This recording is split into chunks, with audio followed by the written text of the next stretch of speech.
అభివృద్ధి అనేది లేదండి. అభివృద్ధి అనేది లేదు. ఏదో సంక్షేమ పథకాలు బటన్లు నొక్కడం అవి తప్పితే ఇంకా వేరేగా ఏమీ లేవు. సంక్షేమ పథకాలు ఇస్తున్నాడు. సంక్షేమ పథకాల గురించి ఓట్లు వేస్తారని చెప్పి ఆయన అభిప్రాయపడుతున్నాడు. అంతేగాని అభివృద్ధి లేదు. 5 సంవత్సరాల్లో ఇప్పుడు రైతులు ఉన్నారు. సపోజ్ అనుకుందాం, నేనే ఉండను సపోజ్ రైతు. ఇప్పుడు నాకు 4 లక్షలు ధాన్యం వేసి నా సుమారు నెల 15 రోజులు, నెల 2 నెలలు అవుతుంది. అప్పుడు వరకు పెట్టుబడి పెట్టి ఉన్నారు కదా రైతులు. ఆ ధాన్యం డబ్బులు రావాలి కదా. రైతులు ఎక్కడి నుంచి చేసుకుంటారు ఇప్పుడు దాకా? నువ్వు ఆ డబ్బులు తీసుకుని ఏది ఏరే వాటికి ఉపయోగించుకోవటం అవి కరెక్ట్ కాదు కదా. ఇప్పుడు రేపు పొద్దున ఎలక్షన్ వస్తుందంటే నువ్వు అన్నిటికీ సజావుగా సామరస్యంగా అందరితో రైతులతోటి అన్ని నా బీసీలు, నా ఎస్సీలు, నా ఎస్టీలు అని చెప్పి మీరు ప్రగల్భాలు పలకడమే కానీ వాటి వల్ల ఎవరు ఓటేరు. ఇప్పుడు నువ్వు అనుకున్నట్లుగా ఆ రకంగా ఎందుకు వేస్తారని ఓటు? నువ్వు ధాన్యం డబ్బులు వేయలేదు, నేను వేస్తాను ఓటు నీకు. ధాన్యం డబ్బులు 2 నెలలు అవుతుంది ఇది తీసుకుని. ధాన్యం డబ్బులు తీసుకుని వేరే దానికి బటన్ నొక్కుతావు నువ్వు తీసుకెళ్ళి. ఈ డబ్బులు రైతుకి వేయాలి కదా. చెప్పండి. జగన్ గారు పరిపాలించిన 5 సంవత్సరాల్లో యువతకు ఉద్యోగ అవకాశాలు ఎలా ఉన్నాయి అంటారు? అంటే మీకు మీ ఇంటి దగ్గర యువతకు కానీ, మీ ఇంట్లో యువతలకు కానీ, చదువుకుని డిగ్రీ గ్రాడ్యుయేషన్ అయిపోయిన వాళ్ళకి ఉద్యోగ అవకాశాలు బాగానే దొరికాయి అంటారు ఈ 5 సంవత్సరాలు జగన్ గారి పరిపాలనలో? ఎవరు దొరికినాయండి? ఇప్పుడు ఈ వాలంటీర్ వ్యవస్థ పెట్టాడు. ఇప్పుడు మన రాష్ట్రంలో ఆంధ్రప్రదేశ్లో కరోనా వాలంటీర్ ప్రపంచ దేశాల్లో కూడా ఏ రాష్ట్రంలో కూడా లేని వాలంటీర్ వ్యవస్థ పెట్టావు. ప్రతి 50 ఏళ్లకు ఒక వాలంటీర్ని ఇచ్చావు. సచివాలయంలో మొత్తం సిబ్బంది ఫుల్గా ఉన్నారు. నీకు మన కరోనా అనే టైంలో మన ఆంధ్రప్రదేశ్లో కరోనా అనేది ఒక మనిషి ఇక్కడ రాకూడదు లెక్క అయితే. ఎందుకంటే ఇప్పుడు ఆంధ్రప్రదేశ్లో కరోనా అనేది రాకూడదు. నువ్వు ప్రతి ఒక్క 50 ఏళ్ళకి సరుకులు పంపేయి. నీ వాలంటీర్లు ఉన్నారు కదా, నువ్వు శాలరీ ఇస్తున్నావు వాళ్ళకి.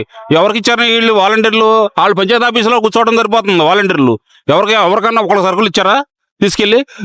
ఆంధ్రప్రదేశ్లో కరోనా అనేది అసలు ఒకళ్ళక్కడ వచ్చేది కదా. లేకపోతే ఈయనకుండా ఆంధ్రప్రదేశ్లో ఉన్న సిబ్బంది ఏ రాష్ట్రంలో లేవు. నువ్వు ఇచ్చావు 5,000 జీతం ఇస్తున్నావు. 5,000 జీతం ఇచ్చే ఉపయోగం ఉంది? వాళ్ళని తీసుకెళ్ళి పంచాయతీ ఆఫీసులో కూర్చోబెడుతున్నావు. 5,000 జీతం కూడా డిగ్రీ గ్రాడ్యుయేషన్ అయిపోయిన ఒక వ్యక్తికి 5,000 జీతంతో ఇల్లు గడిచిద్ది అంటారా? ఆయనకి సరిపోయింది అంటారా సార్? ఎందుకు గడిచిద్దండి 5,000 రూపాయలతో? ఎట్లా సరిపోతుంది అతనికి? అతన్ని నీ గ్రిప్లో పెట్టుకోవడం కోసం 5,000 ఇచ్చి వాళ్ళని. ఇప్పుడు చంద్రబాబు నాయుడు ఉన్నాడు, రేపు ఎన్నికల మేనిఫెస్టోలో పెట్టాడు. ఎన్నికల మేనిఫెస్టోలో 2,000, 3,000 రూపాయలు నిరుద్యోగ వృత్తి ఇస్తాను అన్నాడు. నువ్వు ఇంకో 2,000 వేసి ఆయన ఉద్యోగం చేయబోయేస్తా అన్నాడు. నువ్వు ఉద్యోగం 4 రోజులు ఆడు వాలంటీర్ చేస్తే 5,000 ఇస్తున్నావు. ఊరినే ఇట్లేదు కదా నువ్వు. పంచాయతీ ఆఫీసులో టయానికి వెళ్ళలేడు. టయానికి వెళ్ళి ఆడు పంచాయతీ ఆఫీసులో ఉండి ఆ వాలంటీర్లు నెల తీసుకెళ్లి ఫంక్షన్లు అవ్వడం అవి కార్యక్రమాలు చేస్తున్నాడు. 5,000 రూపాయలు డిగ్రీ చేసిన వాడికి 5,000 రూపాయలు శాలరీ ఇస్తే ఏ రకంగా సరిపోద్దండి? వాళ్ళు ఓటేస్తారా? కంపెనీస్ అనే ఆంధ్రాకి వచ్చాయంట. ఎక్కడ వచ్చినాయండి? ఎవరికి వచ్చినాయి? ఆంధ్రప్రదేశ్లో ఎక్కడన్నా కంపెనీ? 3 రాజధానులు ఏంటి? నువ్వు ఒక రాజధాని ఇప్పుడు అమరావతిలో ఆయన పెట్టాడు రాజధాని. నీకు నచ్చపోతే నూజివీడు పెట్టు. మొత్తానికి సెంట్రల్ వద్ది. ఆంధ్రప్రదేశ్ మొత్తానికి సెంటర్ వద్ది నూజివీడు పెట్టచ్చు కదా. తీసుకెళ్ళి కర్నూలు అన్నావు, కర్నూలు హైకోర్టు అన్నావు, విశాఖపట్నం మెయిన్ రాజధాని అన్నావు. ఎక్కడన్నా ఒక చేసావు నువ్వు రాజధాని? ఏం చేసావు చెప్పు? రేట్లు పెంచేశారు కదా. రేట్లు పెంచారు. నేను ముందు తాగను నేను నిజంగానే. అయితే వాళ్ళు చెప్పుకునే మాట నేను చెప్తున్నాను. అదే ముందు తాగేవాళ్ళు చెప్పుకునే మాట నేను చెప్తున్నాను. నిత్యం రోజు ముందు తాగేవాళ్ళ దగ్గర కూర్చుంటాను నేను. వాళ్ళు ఏం చెప్తున్నారు? పిచ్చి బ్రాండ్లు తీసుకొచ్చి పెడుతున్నారంట. ఒక్క బ్రాండ్ కాడ సరైన బ్రాండ్ లేవంట. వాళ్ళు ఇది తాగినా కానీ ఎక్కట్లేదు అని చెప్పి గోల. ఏది వాళ్ళకి కిక్కెక్కాలి కదా. తాగింది ఒక క్వార్టర్ తాగిన వాళ్ళకి ముందు పడింది షుగర్ గట్ట ఉనికొచ్చేస్తుంది. ఏది మత్తు పదార్థాలకు ఏది డ్రగ్స్ ఉంటుంది కదా, ఆ డ్రగ్స్ వేసుకుంటే మొత్తు లేకుండా ఉనికిపోతాడు. సేమ్ అదే రకంగా ముందు తాగేవాళ్ళ పరిస్థితి కూడా ఆ రకంగా వచ్చేసింది. బ్రాండ్లు లేవు. బ్రాండ్లు తీసేసాడు నేను. ఏదో అంతకన్నా మంచి బ్రాండ్లు ఉండేయంట. ఆ బ్రాండ్లు తీసి పారేసి వేరే పిచ్చి బ్రాండ్లు పెట్టాడు.